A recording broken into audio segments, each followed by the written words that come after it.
Hello everybody! Welcome back, and today we have a very nice language learning topic to talk about, but I think we need to find a cozy spot to sit and talk, and that spot over there looks perfect. What do you say? Let's go.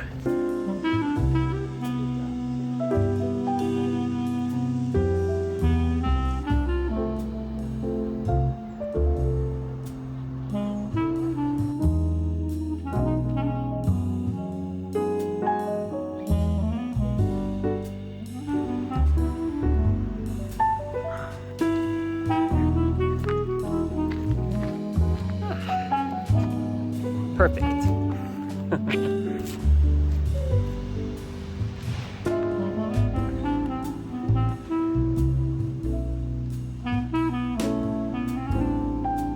Okay, that was so lovely. The man who was sitting here on his lunch break, I thought, I don't want to start talking next to him. I want to make sure he has a really nice, peaceful lunch. And I've been here for about 40 minutes because he went through like an entire 4-course lunch, but it was so adorable. He had this like lovely little packed sandwich. Then there was like a little selection of cheese and crackers. Then he had a tiny little dessert. And then at the end, he pulled out the juice box, like the old school little juice box with a straw. And he was just sitting there.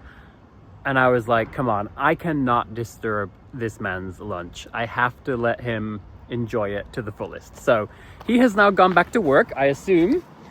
And I think this is a beautiful shady spot to have our discussion. And this is really exciting because I think this is the true revival of our language learning content on this channel. So recently I've spoken to you about how Spanish has really come back into my life in a very big way. In case any of you don't know, I have a very special relationship with Spanish.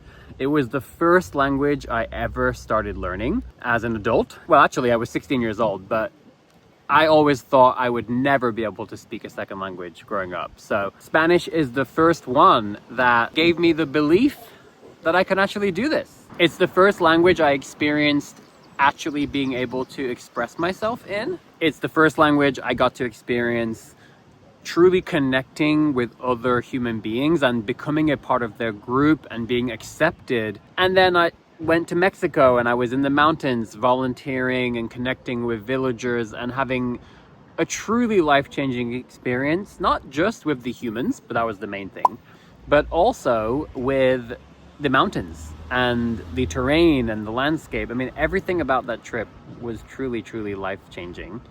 And then after that, there was the Christmas time during 2020, which I documented on this channel, when Spanish truly was the dearest, closest friend that I had during a very dark, cold, and lonely COVID Christmas time. So it feels like a language that has come back again and again, and it's really kept me company through some difficult times. And that has been true again these last few months. But now, I actually have a really specific goal and a really clear reason that I want to improve my Spanish as much as possible in the next few months. Okay, so as you can see, there are now people on both benches having lovely conversation and food, and I do not want to disturb them. So we're gonna continue our conversation over here. As I was saying, Spanish has definitely come back into my life in a very big way. But if I'm being honest, these last few months, it's just been a fun, there's a bee, oh God, Jesus. And there's something in that bush too. This is a very distracting situation. All right, we are now in the park. It's so lovely to see the workers taking care of all the flowers. And look at this. Just last week in my previous video, that was all just dirt. And now the fountain is completely surrounded by beautiful flowers. Isn't that so nice?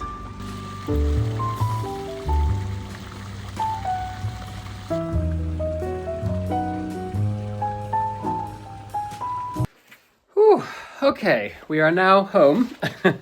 I think this is just gonna be the easiest place to finish filming this video. So Spanish has actually come back into my life in a couple of different stages, and I think it's actually quite a beautiful story. It all began around 1 year ago when I started taking more and more online classes about illustration, animation, and design that were taught in Spanish by a bunch of different wonderful artists from Latin American countries. And this really did become a delightful source of warmth and comfort in my life. And my favorite part was getting to hear these incredible artists talk about their communities, their countries, their families, getting to see their amazing work and getting to hear them talk about the people who inspired them. And that exposed me to a bunch of other amazing artists from a previous generation. And over time, I started to really build this little network in my mind, starting to actually know the Latin American animation and illustration world. You know, I started to see the same names popping up in the credits of my favorite animations. I started following all these people and seeing them connect with each other, supporting each other. Sometimes the studios would have events and they would invite each other. It was just really cool to see, and it really inspired me because this is all something that I have been wishing for in my own life for so many years, getting to experience that feeling of community and togetherness with like-minded people who really do support each other and they're there for each other.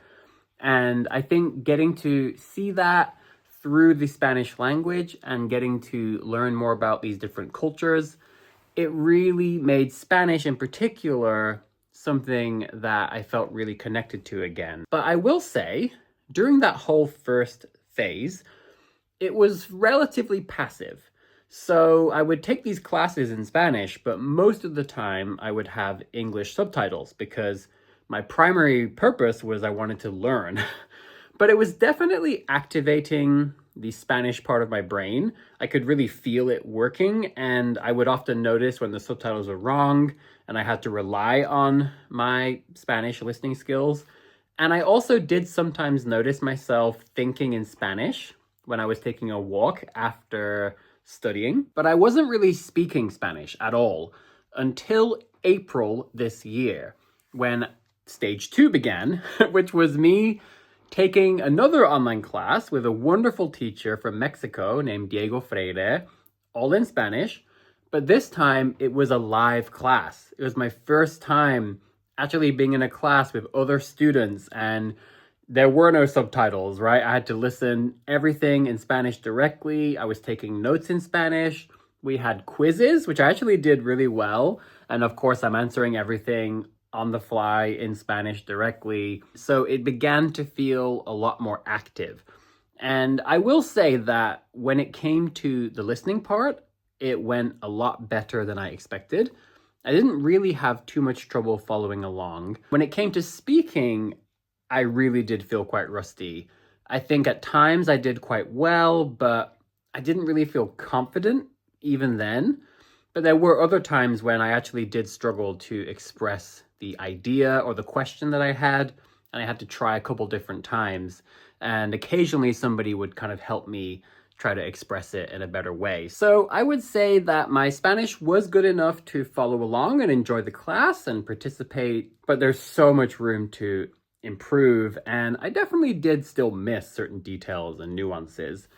And that brings me to stage 3 today. And this is so exciting because I now have a whole new level of motivation for wanting to actively improve my Spanish. It's not just about getting better at Spanish. This is like a whole new journey for me into getting to know some of these cultures more intimately and closely, and maybe even getting to visit at some point, or at least be a part of those communities. Because in October and November this year, I am going to be participating in 2 animation workshops back to back. They're each going to last a month. And the teacher is one of my favorite animators in the whole world, one of my favorite human beings, a massive inspiration for me over the last 2 years. His name is Ezequiel Torres. He is from Argentina. He co-founded a studio named Rudo Company, and he is at the heart of this incredible community. And I would say just a whole movement that's happening right now in the Latin American animation space. Like, it is just incredible to witness the things that are happening, some of the amazing films and productions, but just the way that everybody seems to be coming together and supporting each other. There's just like so much happening, and it has been so special just to watch it from a distance. And now I get the chance to actually participate in that. I'm gonna have the chance to spend 2 months with one of my heroes, meeting once a week with assignments, deadlines, feedback. It's gonna be super hands-on. And the topics of the 2 workshops are really special for me. And I just feel like this is a massive milestone on my journey and all my dreams of finally starting to break into the animation industry. I want to make sure that by October and November, I bring my Spanish to a totally different level. You know, I want to be able to understand everything possible. I don't want to be missing the details and nuances. I don't want to be struggling to express myself with questions or just hanging out and having fun. I want to be able to participate, to be part of the group to the fullest extent. And I really do hope that this could be an entry point into that community. And I just want to learn as much as I possibly can. But until this point, I have been struggling to make time to study Spanish actively.